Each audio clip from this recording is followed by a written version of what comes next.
બોટાદ શહેરમાં ward number 10માં નાગરિકો હવે ગંદકીથી પરેશાન થઈ રહ્યા છે। બોટાદ શહેરમાં હરણકુઈ નામનો વિસ્તાર આવેલ છે, તો વોર્ડ નંબર 10 તરીકે તે ઓળખાય છે। આ વિસ્તારમાં છેલ્લા ઘણા સમયથી સાફ સફાઈ કરવામાં આવતી નથી, તેમજ ત્યાં આવેલ બેઠો પુલ પણ જર્જરિત હાલતમાં છે।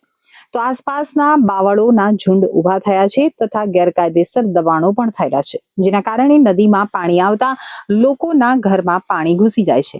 તો આ વિસ્તારના લોકોએ અવારનવાર લાગતા વળગતા તમામ અધિકારીઓની રજૂઆત કરવા છતાં હજુ સુધી કોઈ પણ કાર્યવાહી થઈ નથી, જેથી આ વિસ્તારના લોકો માંગ કરી રહ્યા છે કે આ વિસ્તારમાં ગંદકી દૂર કરવામાં આવે, તેમજ જે પુલ જર્જરિત છે તેને નવો બનાવવામાં આવે તથા બાવળના ઝુંડ સાફ કરવાની માંગ કરી છે। જો તેઓની માંગ સંતોષવામાં નહીં આવે તો આગળની કાર્યવાહી કરવા પણ ચીમકી ઉચ્ચારવામાં આવેલ છે। હું હણકુઈ વિસ્તારમાં રહું છું, 10 નંબરના વોર્ડમાં। અમારી વોર્ડમાં એટલી ગંદકીવાળો, નદીનો ખરાબો ભાવો, કચરો, જ્યાં ત્યાં બધું એટલું દબાણ, પણ અમારું કોઈ સરકાર સાંભળતું નથી। તંત્રને રજૂઆત કરી કે કેમ? અનેક વખત કોને રજૂઆત કરી? કલેક્ટર સાહેબને, મામલેદાર સાહેબને, ચીફ ઓફિસરને સ્વાગતમાં હોત ને હું જઈ આવેલી છું। શું થવું જોઈએ અહીંયા તાત્કાલિક? તાત્કાલિક અહીંયા રોડ બનવો જોઈએ, નદી સાફ થવી જોઈએ, આ ગંદકીવાળો। તે સિવાય અમારે ડોર ટુ ડોર જે કચરાની ગાડી આવે ને એમ કહે છે કે હાંજે આપશે, તો હાંજે તો અમારે શેરીમાં બધાય છે ને મજૂરિયા માણા રહે છે, તો બધા મજૂરીએ વહી જાય તો કચરો કોઈ ક્યારે નાખે? આપની માંગ શું છે?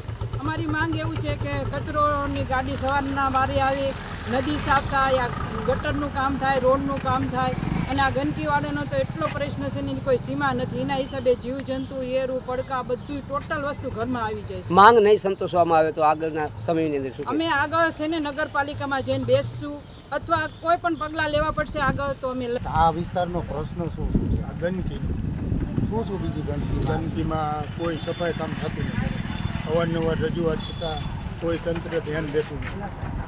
અમે જાણે અલગથી જીવતા હોય એવું વર્તન કરે છે। કેવા પ્રશ્નો છે? પ્રશ્ન અમારા ગંદકી, બીમારી, કોઈ સફાઈ કામ નહીં, ગટરનું કામ નહીં, આ બાવળ ઊભા છે, મચ્છરા કેટલા થાય છે, માણસો અવારનવાર બીમાર પડે છે, કોઈ જવાબ જ નથી। નગરપાલિકામાં રજૂઆત કરી કે કેમ? નગરપાલિકામાં અવારનવાર અમારા ઘરનાઓ બધાએ એને રજૂઆત કરી, કલેક્ટર સુધી રજૂઆત કરી, પણ આ ઘોર તંત્ર ક્યારે નિંદ્રામાંથી જાગશે કંઈ ખબર નથી। દારૂ પીધેલી હાલતમાં હોય એવી રીતે જવાબ આપે છે। આવનાર સમયની અંદર આપણો આ પ્રશ્ન જો નહીં કંઈ નહીં સંતોષાય તો કરવામાં આવે આગળ, તો પછી આગળના પગલાં લેવામાં આવશે। અમે ગાંધીનગર સુધી રજૂઆત